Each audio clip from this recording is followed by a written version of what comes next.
December 31st, 2021, New Year's Eve. America's sweetheart is in her Brentwood home, the same house she's lived in for over 50 years. The same house she bought with the love of her life back in 1968. She's 99 years old, 17 days away from her 100th birthday, and according to everyone around her, she's ready to celebrate. She just recorded a video for her fans a few weeks earlier. She was planning a birthday documentary. She'd even joked about her longevity secret, something about avoiding anything green. And then she takes her last breath, peacefully, in her sleep. And the last word out of her mouth, Alan, the name of her husband who had been gone for 40 years. Now here's what gets me. Betty White's birth chart predicted literally everything. The 80-year career, the 3 marriages, why she became the longest working woman in television history, even the stroke that took her 6 days earlier, and the fact that her final moments would be about reuniting with her soulmate. This Capricorn Sun, Virgo Moon, Leo rising, was astrologically built to work until she died and to love one man forever. And today I'm going to show you exactly how the stars wrote her entire story before she ever said her first line on camera. If you're obsessed with understanding historical figures through astrology, hit subscribe and listen. I want to know. Do you think Betty's chart made her the ultimate entertainment legend, or was it actually a workaholic's curse disguised as success? Drop your take in the comments because this one's complicated and I genuinely want to know where you stand. So, Betty Marion White, born January 17, 1922 at 6:38 p.m. in Oak Park, Illinois. Sun in Capricorn at 27 degrees, Moon in Virgo at 28 degrees, Leo rising at 19 degrees. Let me break down why this chart is absolutely wild. Capricorn rules longevity, career, legacy, public achievement. It's the sign of people who build empires over decades, not overnight. Virgo Moon? That's service, perfectionism, humility, an almost compulsive need to be useful and to do things right. Leo rising is the stage presence, the warmth, the first lady of television energy that made everyone who met her feel like they were standing in sunshine. But here's where it gets interesting. Her Sun and Venus are both in her 6th house, the house of daily work and service. Most people have maybe 1 planet there. Betty had 3. She was literally coded by the cosmos to make work her entire identity. And remember that Venus placement, because it explains something beautiful about how she loved. Keep that in mind for when we get to Alan. Had Neptune and Leo in her 12th house, the house of endings, the spiritual transcendence.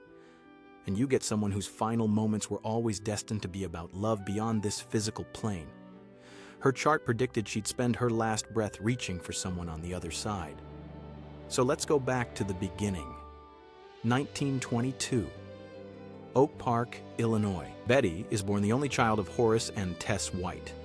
Her father was a lighting company executive. Her mother, a homemaker who Betty would later credit for her optimism. "I got it from my mom," she'd say decades later. Born a cockeyed optimist, and from day one, this little Capricorn showed exactly who she was going to be. Responsible, mature beyond her years, ambitious in that quiet, persistent way that Capricorns do. When she was 2, her family moved to Los Angeles, putting her right in Hollywood's backyard. Like the universe was already positioning her for what was coming. Betty later said her mother had a beautiful philosophy about death. She said, "We know we have managed to find out almost anything that exists, but nobody knows what happens at that moment when it's over." And she said it's the one secret that we don't know. So whenever they lost someone close, her mother would say, "Well, now he knows the secret, and it took the curse off of it somehow." That perspective stayed with Betty her entire life. And when you look at her chart, Neptune in the 12th house is all about embracing the mystery of what lies beyond. Her mother planted that seed and her chart watered it for 99 years. Now here's a detail I love. As a kid, Betty wanted to be a forest ranger. Very Virgo Moon of her. Earthy, service-oriented, connected to nature and animals. But women weren't allowed in that profession in the 1930s, so what did this Capricorn do? She pivoted. Classic. When one path to success is blocked, find another. Capricorns don't give up. They reroute. Her Leo rising gave her natural stage presence from the start. She was performing in high school plays, singing The Merry Widow, already comfortable being the center of attention. But here's what's interesting.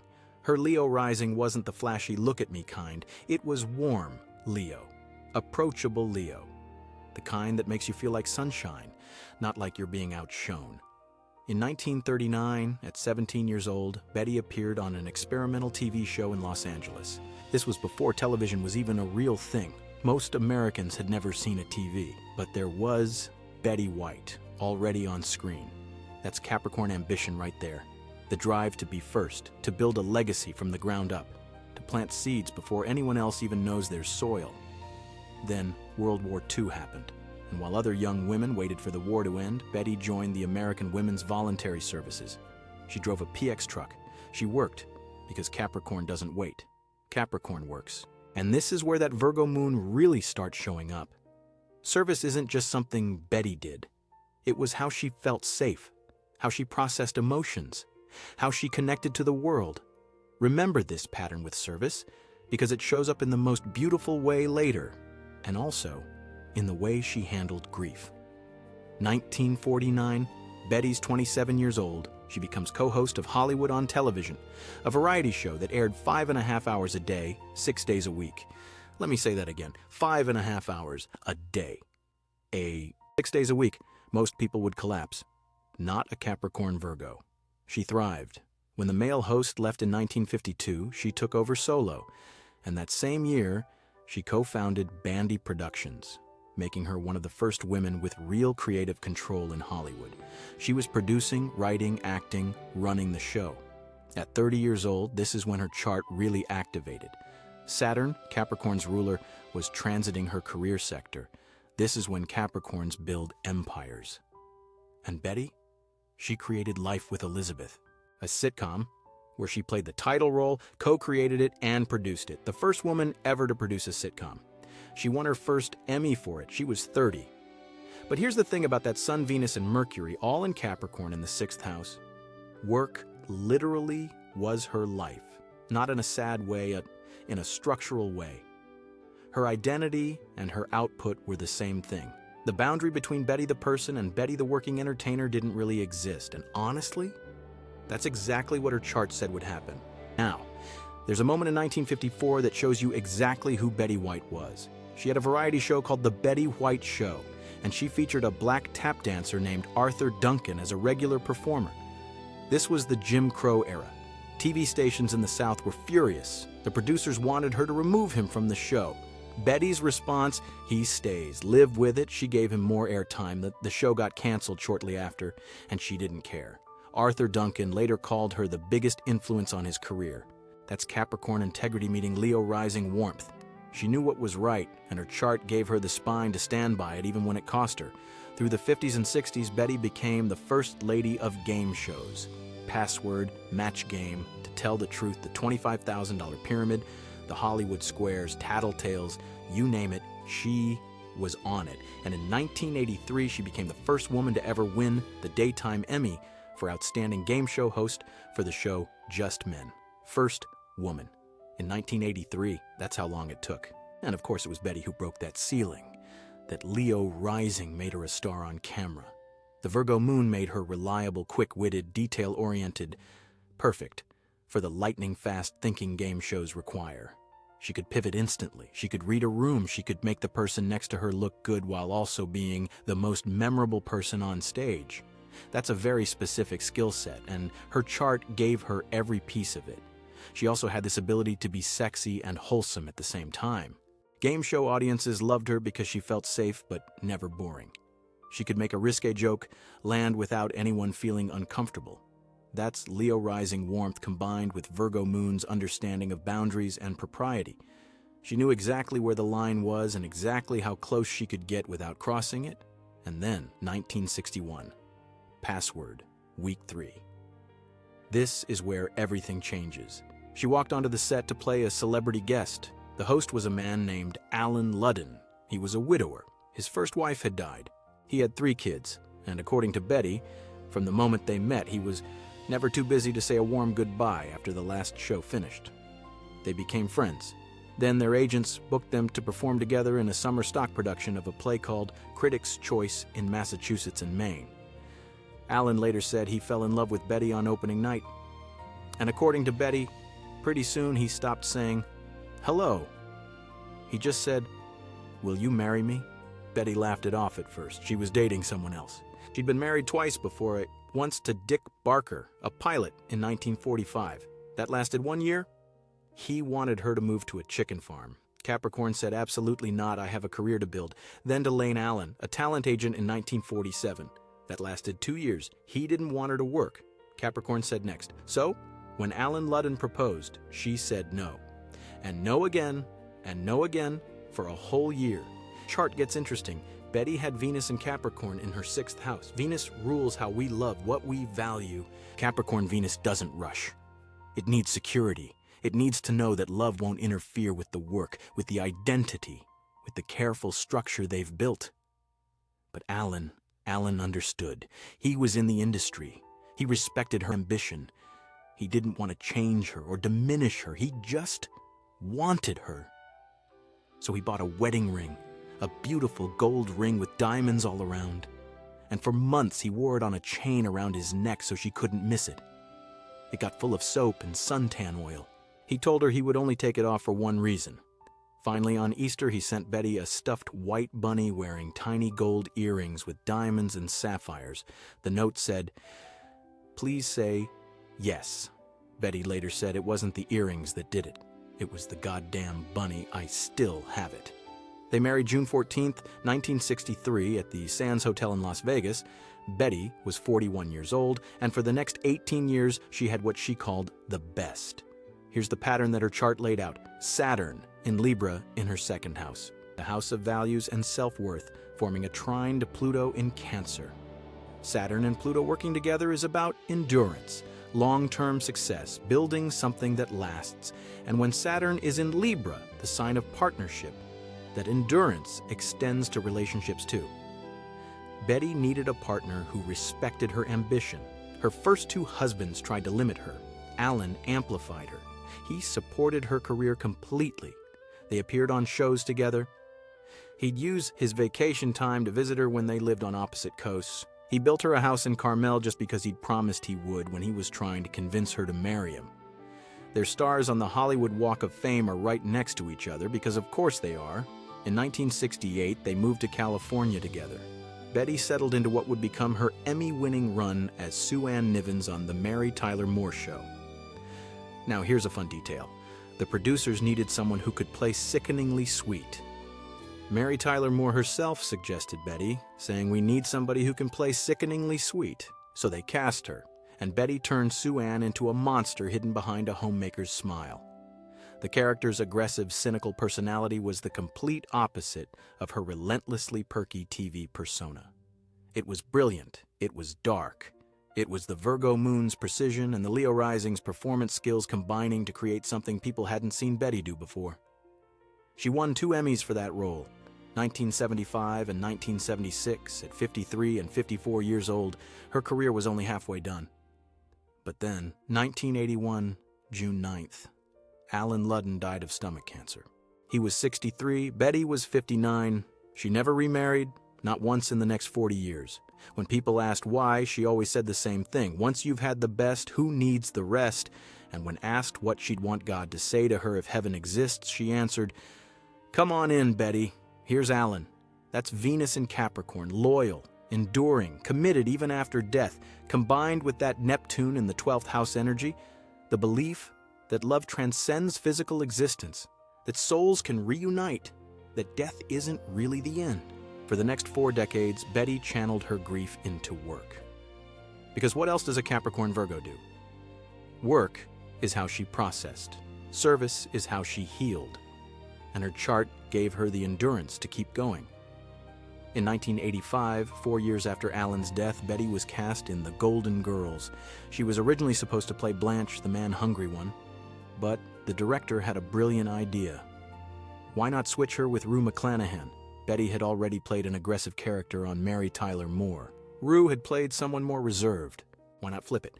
So Betty became Rose Nyland, the sweet, naive one, the woman from St. Olaf with the endless, bizarre stories, the complete opposite of Sue Ann. And she played her for 7 years, 180 episodes, winning another Emmy. Now think about this astrologically. Rose Nyland is essentially the Virgo Moon externalized, service-oriented, humble, always trying to help even when her help is absurdly misguided. The St. Olaf stories are Virgo's attention to detail taken to comic extremes, remembering every ridiculous thing. And the naivete, that's the Virgo Moon's genuine desire to see the best in people and situations. Betty was 63 when the Golden Girls premiered. Most actresses at that age were being told their careers were over, but Betty's Capricorn chart laughed at that. Capricorn is the sign that ages in reverse. They often become more successful as they get older, not less. Saturn rewards those who put in the work over time, and Betty had been putting in the work since before television existed. The show was about 4 older women sharing a home. It proved there was an audience for stories about women in their golden years. And Betty was the oldest of all 4 main actresses. She outlived every single one of them. Estelle Getty, who played her mother Sophia, was actually a year younger than Betty in real life. But Betty outlived her by 13 years, outlived B. Arthur by 12 years, outlived Rue McClanahan by 11 years. Capricorn longevity isn't a metaphor, it's literal. At 88, she hosted Saturday Night Live after a massive Facebook campaign petitioned for her appearance. A Facebook campaign for an 88-year-old woman to host a live comedy show. The petition went viral, and SNL said yes. It became the highest-rated episode in over a year. She became the oldest person ever to host, won another Emmy. And she wasn't just a gimmick. She was actually funny, sharp, present. Her comic timing was as good as it had been 60 years earlier, maybe better. That's the Capricorn mastery that only comes from decades of practice combined with natural talent. That same year, she appeared in The Proposal with Ryan Reynolds, stole scenes from actors less than half her age. Reynolds later said the world looks different now after she died. They'd stayed close, because that's what Betty did. She made real connections with people across generations. At 90, she started Hot in Cleveland on TV Land, played a character named Elka, a quick-witted caretaker who had clearly lived several lives' worth of adventures. The show ran for 5 years until she was 95. She was working 5-day weeks on a sitcom at 95 years old. Her agent said she never made a big deal about her age. She also hosted a prank show called Betty White's Off Their Rockers, where senior citizens pranked younger people. Produced it too, because that Capricorn drive to create, to control, to build never stopped. She won a Grammy for the audiobook of her memoir, published multiple books, launched a clothing line where all proceeds went to animal charities, and the animal work that deserves its own moment. For over 50 years, Betty worked with the Los Angeles Zoo, the Morris Animal Foundation, and countless other organizations. This is the Virgo Moon service drive channeled into something beyond human entertainment. She loved animals with her whole heart. Her assistant said she'd asked Betty late in life if she wanted another dog after her golden retriever Pontiac passed. Betty said no, because she figured the dog would outlive her. At 95, she was still thinking practically about who would care for the pet after she was gone. Very Virgo Moon, very Betty. In 2014, Guinness World Records named her the woman with the longest television career by a female entertainer. She set the record again in 2018, 80 years. 80 years in the same industry, starting before most Americans even owned attending in the streaming era. This is that Saturn-Pluto trine in action, endurance beyond what seems humanly possible, longevity written into the bones. But here's the thing about Capricorn. The sign is ruled by Saturn, the planet of time. Capricorns are deeply aware of time. They respect it. They work with it. They build structures meant to last beyond it. And Betty almost made it to the ultimate Capricorn milestone. December 25th, 2021, Christmas Day. Betty suffered a home. Neptune, remember, was in her 12th house in Leo. The 12th house rules hospitals, endings, the unconscious, transcendence. Strokes involve the loss of consciousness, the dissolution of the boundary between awake and asleep, here and gone. Neptune rules dissolution. The chart knew. For 6 days, she held on. Her assistant was with her. She was still there mentally, according to her agent. Her sense of humor was still there. And then, December 31st, New Year's Eve, around 9:30 in the morning, Betty died peacefully in her sleep. In her home. The home she'd shared with Alan since 1968. Her last word, Alan. Vicki Lawrence, who worked with Betty on the Carol Burnett show in Mama's Family, heard it from Carol Burnett, who'd spoken to Betty's assistant who was there at the end. The very last word out of her mouth was Alan. "How sweet and loving is that?" Lawrence said. "God, I hope it's true." Betty's agent said the same thing he'd always known about her. I don't think Betty ever feared passing. She always wanted to be with her most beloved husband, Alan Ludden. She believed she would be with him again. Neptune and Leo in the 12th house, spiritual reunion, the afterlife, transcendence through love. The chart called it. She kept a photo of Alan by her bedside her entire life. Her assistant said she would blow him a kiss every morning when she woke up and every night when she opened the shutters to look at the sky for 40 years. That's Capricorn loyalty. That's Virgo devotion. That's a love story the stars wrote decades before it ended. Betty White worked for 80 years because her chart said work was her identity. She loved one man for 40 years beyond his death because her chart said commitment doesn't end when breathing does. She made people laugh because her Leo rising gave her warmth that felt like sunshine. She served causes greater than herself, especially animals, working with the Los Angeles Zoo for over 50 years because her Virgo Moon needed to be useful. And she died 17 days before turning 100. The ultimate Capricorn number, the milestone her sign was built to reach. She almost made it, almost, but maybe she didn't need to. Maybe reaching Alan was the milestone that actually mattered. Her home in Brentwood sold for after her death. It was demolished less than a year later. The physical structure is gone, but the work remains, the episodes remain, the legacy remains. That's what Capricorn builds, not things that last, things that outlast. Betty White's birth chart predicted an 80-year career, 3 marriages, and a death spent reaching. It gave her the ambition to pioneer, the precision to perfect, and the warmth to be beloved by literally everyone who ever met her. And in the end, her last word wasn't about television. It wasn't about Emmys. It wasn't about the records or the firsts or the history she made. It was Alan, because Capricorn knows what matters. And love in the end was always the point. Betty herself once said she had no fear or dread of death. She approached the end the way her mother taught her, with curiosity about the secret she was finally going to learn, and faith that she'd find Alan waiting on the other side. At the 2018 Emmys, one of her last public appearances, Betty said something that sums up her entire philosophy.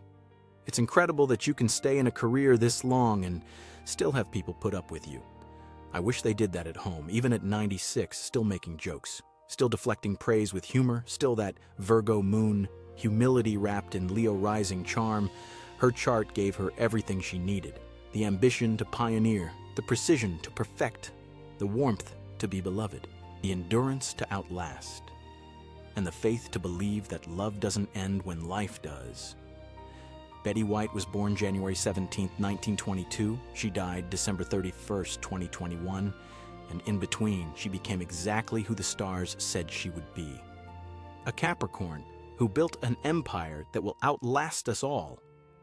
A Virgo Moon who served with every breath.